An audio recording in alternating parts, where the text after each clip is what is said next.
আজ থেকে ৫,০০০ বছর আগে পোড়ামাটির ফলকে লেখা হয়েছিল এক রাজার গল্প। সেই গল্প আজও টিকে আছে। গিলগামেশ, উরুক নগরের রাজা, অর্ধেক মানুষ, তিনি ছিলেন অর্ধেক দেবতা, শক্তি অসীম, অহংকারও অসীম। তার একমাত্র বন্ধু ছিল ইনকিদু। সেই বন্ধু মারা গেল। প্রথমবার গিলগামেশ অনুভব করলেন মৃত্যুর ভয়। আমার সমস্ত শক্তি, সমস্ত জয়, সবই কি একদিন শেষ হয়ে যাবে? এই প্রশ্ন তার মাথায় ঘুরপাক খেতে লাগলো।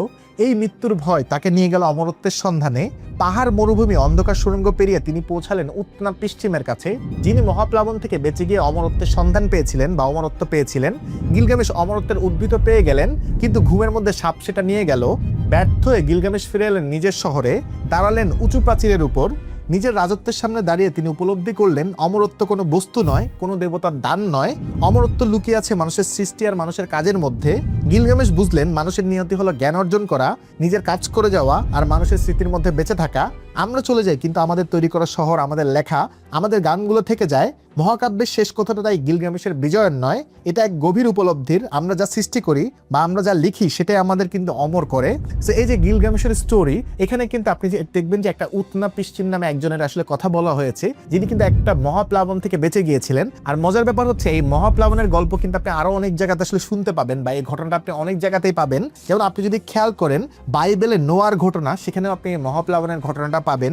এমনকি হিন্দু পুরাণের মনুর ঘটনা, গ্রিসের ডিউকালিয়ন, এমনকি আমেরিকার আদিবাসী সংস্কৃতিতেও এই মহাপ্লাবনের গল্প কিন্তু দেখতে পাওয়া যায়। এছাড়া আপনি আশ্চর্য হবেন যে একেবারে আন্দামান নিকোবর দ্বীপপুঞ্জে যে আদিবাসীরা আছে তাদের মিথেও কিন্তু এই মহাপ্লাবনের গল্পটা আসলে এক্সিস্ট করে। অর্থাৎ বিভিন্ন ধর্ম বা সমাজে বা মিথে কিংবা আদিবাসীদের মধ্যেও তাদের প্রাচীনকালের গল্পগুলো বা যে মিথগুলো প্রচলিত আছে সেখানেও কিন্তু আপনি এই মহাপ্লাবনের স্টোরিটা আসলে পাবেন। তো এই ব্যাপারটা আমার কাছে পড়েও কিন্তু খুব ইন্টারেস্টিং লাগছিল। সেই কথাগুলো আমি পড়ছিলাম প্রাচীন সভ্যতা ও প্রত্নতত্ত্ব হিমাংশু করের এই চমৎকার বইটাতে। এই বইটার মধ্যে মূলত প্রাগৈতিহাসিক সমাজ কিংবা মিথোলজির উদ্ভব ও মিথের যে প্রত্নতাত্ত্বিক ব্যাখ্যা সেসব নিয়ে আসলে আলোচনা করা হয়েছে। সেটার প্রথম টপিকটার নাম হচ্ছে মেসোপটেমিয়ার মহাপ্লাবন। সেখানে আমি এই যে উত্তনা পশ্চিমের আসলে অমরত্ব পাওয়ার গল্প বা এই যে গিলগামেশের যে গল্পটা, যে তার আসে যে রিয়েলাইজেশন অমরত্ব নিয়ে, যে আমাদের করা কাজগুলা বা আমি যা যা কাজ করব, যে গানগুলা লিখবো বা যে যে জিনিস হয়তো তৈরি করব, তার মাধ্যমে কিন্তু আমি আসলে অমরত্ব পেতে পারি। সো আপনি খেয়াল করে দেখবেন এই একই রিয়েলাইজেশন কিন্তু যুগের পর যুগ ধরে বা আমাদের অনেকেরই হয় যে হ্যাঁ, আমি যেদিন হয়তো থাকবো না, আমি চলে যাওয়ার পরেও কিন্তু আমার কাজগুলো থেকে যাবে, বা আমি হয়তো ভালো ভালো যে কাজ করবো, ধরুন আপনি একটা মসজিদ বানালেন বা হচ্ছে একটা ধর্মীয় প্রতিষ্ঠান বানালেন বা হয়তো একটা লাইব্রেরি বানালেন বা হচ্ছে এমন কিছু কাজ করলেন, স্কুল কলেজ মাদ্রাসা আপনি বানালেন, যে জিনিসটা আপনি হয়তো মারা যাওয়ার অনেক দিন পরও এক্সিস্ট করবে, মানুষজন ওটা থেকে বেনিফিটেড হবে, বা ওই যে জিনিসগুলো প্রতিষ্ঠানগুলো বা জিনিসগুলো দাঁড়িয়ে থাকবে, তার মাধ্যমে আপনি কিন্তু হয়তো অনেক দিন ধরে এক্সিস্ট করবেন। সেটা কিন্তু আমি এই গিলগামেশের স্টোরির মধ্যে আসলে কানেক্টেড ফিল করি।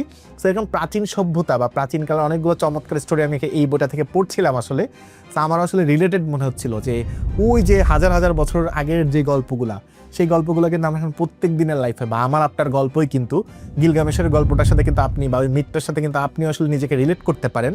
সো আসলে কি গিলগামেশ এক্সিস্ট করতো নাকি পুরোটা মিথ, সেটা নিয়ে হয়তো অনেক আলোচনা হইতে পারে।